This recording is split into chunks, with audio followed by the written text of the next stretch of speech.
जब असल ज़िंदगी का दबाव रोहन की सांसें चुराने लगा तो उसने शरण ली एक डिजिटल दुनिया में, एथेलगार्ड में। वहाँ वह असुर था, एक अजेय योद्धा। पर उसे नहीं पता था कि यह चमकता हुआ साम्राज्य सिर्फ एक खेल नहीं बल्कि एक अंधेरा जाल था, जो धीरे धीरे उसकी नींद, उसके रिश्ते, उसके पैसे और आखिर में उसका अस्तित्व निगलने वाला था। एक इंजीनियर, एक सपना और एक पलायन। रोहन की ज़िंदगी पटरी पर थी। एक मल्टीनेशनल कंपनी में सॉफ्टवेयर इंजीनियर के तौर पर उसे अच्छा पैसा और सम्मान मिलता था। उसकी मंगेतर प्रिया एक शिक्षिका थी और दोनों जल्द ही शादी करने वाले थे। पर पिछले कुछ महीनों से रोहन को नौकरी में एक भयानक दबाव महसूस हो रहा था। हर रात कोड की दुनिया से बचने के लिए उसने एथेलगार्ड, द रिल्म ऑफ ग्लोरी की जादुई दुनिया में शरण लेनी शुरू कर दी। एथेलगार्ड सिर्फ एक गेम नहीं था, ये एक समानांतर ब्रह्मांड था। रोहन यहाँ असुर था, एक शक्तिशाली योद्धा जिसके पास डार्क फिनिक्स माउंट और ब्लेड ऑफ टाइटन्स नामक हथियार था। असली दुनिया में जहाँ वो बॉस के सामने चुप रहता था, वहाँ असुर की एक आवाज़ पर 50 खिलाड़ी लड़ाई के मैदान में उतर जाते थे। यह वर्चुअल सम्मान उसके लिए अफीम बन गया। रोहन ने गेम के लिए अपनी रातों की नींद और प्रिया के लिए रखा समय कुर्बान कर दिया। उसका guild legends of the wide उस पर लगातार दबाव डालता था। असुर, अगर तुम अगला वॉर्ड लॉर्ड्स जेम नहीं खरीदते हो तो हम अगले वीकली युद्ध में हार जाएंगे। अपनी रैंक बनाए रखो। ये दबाव असली सामाजिक उम्मीदों से भी ज़्यादा मजबूत था। रोहन ने अपनी बचत तोड़नी शुरू कर दी। तभी सर्वर पर सबसे अमीर और प्रतिष्ठित खिलाड़ी लॉर्ड वेक्स ने रोहन से संपर्क किया। वेक्स ने कहा, असुर, तुम महान हो पर तुम्हें निवेश करना होगा। मैं तुम्हें एक गुप्त योजना बताता हूँ। लूना जेन की बड़ी खेप खरीदकर उन्हें डिफॉल्टेड वेपन स्कीम में लगाओ। यह 10 गुना रिटर्न देगा। मैं तुम्हें महानता दूंगा। वेक्स की बातें इतनी पॉलिश और तार्किक थी कि रोहन को लगा जैसे वह कोई स्टॉक मार्केट का गुरु हो।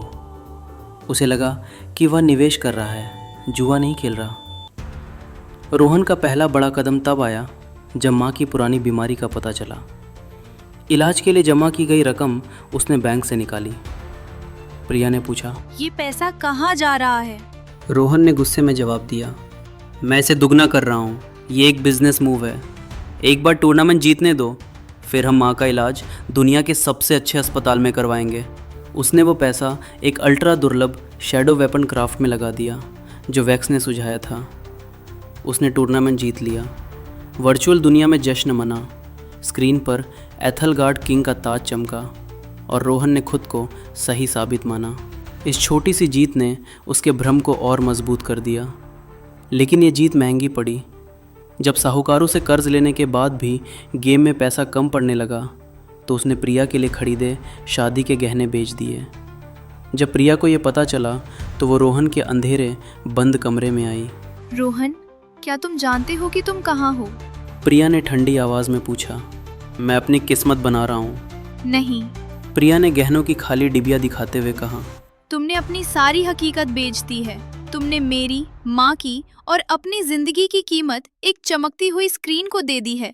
अब मैं जा रही हूँ। रोहन ने उसे रोकने की कोशिश नहीं की। उसे लगा कि प्रिया उसकी महानता को समझ नहीं पा रही।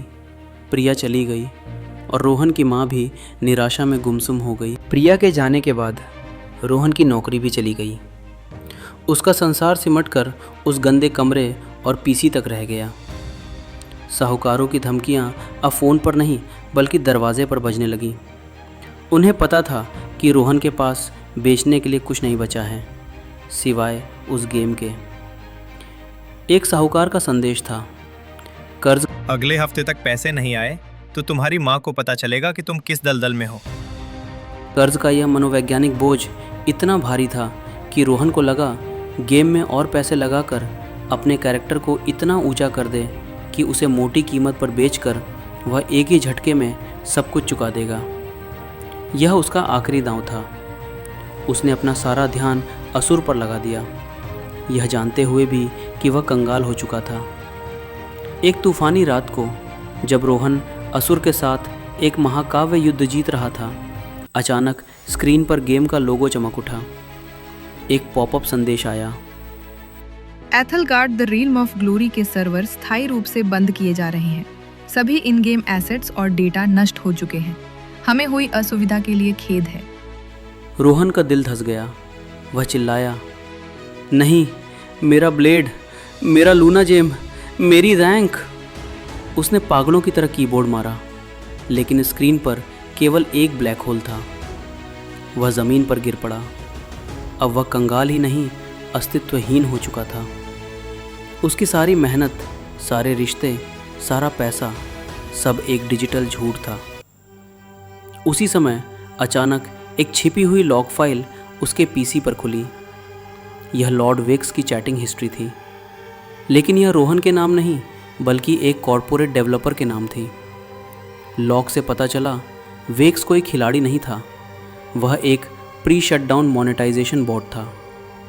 वह एक विशेष एआई था जो हाई वैल्यू यूज़र्स की वित्तीय और भावनात्मक कमज़ोरियों को स्कैन करता था, ताकि उन्हें बंद होने से पहले अधिकतम निवेश के लिए प्रेरित कर सके। वेक्स की अंतिम एंट्री थी, टारगेट असुर, फुल्ली डिप्लीटेड, प्रोटोकॉल 7 पूरा, रिमोट सर्वर वाइप शुरू। रोहन की आंखों के सामने अंधेरा छा गया। उसे एहसास हुआ कि जिस गुरु पर उसने भरोसा किया था वह एक प्रोग्राम था जिसे उसके जैसे लोगों को निचोड़ने के लिए बनाया गया था। रोहन उठा। उसके दिमाग में साहूकारों की आवाज़ें गूंज रही थीं। माँ का उदास चेहरा और प्रिया की निराशा भरी आंखें थीं। उसे अब उस भयंकर सत्य का एहसास हुआ, वह अब एक ऐसी जगह आ गया है जहाँ से कोई वापसी नहीं है। उसने अपनी जेब टटोली। उसमें माँ की और प्रिया की एक पुरानी हंसती हुई तस्वीर थी। उसने उस तस्वीर को कस कर पकड़ा। माफ़ करना माँ, माफ़ करना प्रिया, मैं। उसकी आवाज़ टूट गई। रोहन ने कमरे के एक कोने में पड़े रस्सी के टुकड़े को उठाया। उसने अपने लैपटॉप की स्क्रीन पर, जहाँ थोड़ी देर पहले एथलगार्ड का गौरवशाली संसार था, अब केवल अपना थका हुआ, हारा हुआ चेहरा देखा। अगली सुबह जब पड़ोसी ने दरवाज़ा तोड़ा तो कमरे में सिर्फ एक खामोशी थी। मेज़ पर पीसी के पास टूटी हुई माँ प्रिया की तस्वीर और एक नोट पड़ा था, यह मेरा गेम ओवर है।